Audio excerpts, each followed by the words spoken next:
संभाजीनगरमध्ये दोन बाईकची समोरासमोर धडक झाली।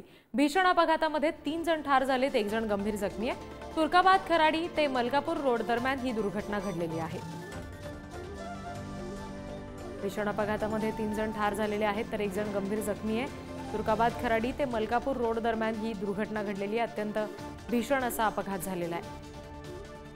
संभाजीनगरमध्ये दोन बाईकची समोरासमोर धडक होऊन हा अपघात झालेला आहे। आणखी तपशील घेऊया प्रतिनिधी सुमित पवार यांच्याकडून। सुमित, काय नेमका प्रकार घडलेला होता ज्याच्यामुळे इतका भीषण अपघात झालाय? नक्कीच तुर्काबाद खराडी ते मलकापूर रोडवर दोन मोटरसायकली समोर आल्याने धडकून हा भीषण अपघात झाला आहे। यात 3 जण हे जागीच ठार झाले आहेत तर एक गंभीर जखमी झाला आहे।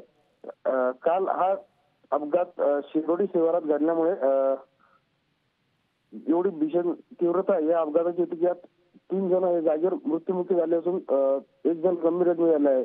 यात सुमित आव्हाड, आकाश साठे, मुश्ताक शाह या तिघांचा जागीच मृत्यू झाला आहे तर मुबारक शाह हा तरुण दुर्दैवी जखमी झालेला आहे। जी सुमित, धन्यवाद दिलेल्या माहितीसाठी। एक भीषण अपघात झालेला आहे। 2 दुचाकींचा समोरासमोर अपघात झाला। याच्यामध्ये काहींना आपला जीव गमवावा लागलेला आहे। 3 जण ठार झालेत तर 1 जण अत्यंत गंभीर जखमी आहे असं समजतंय। Thank you.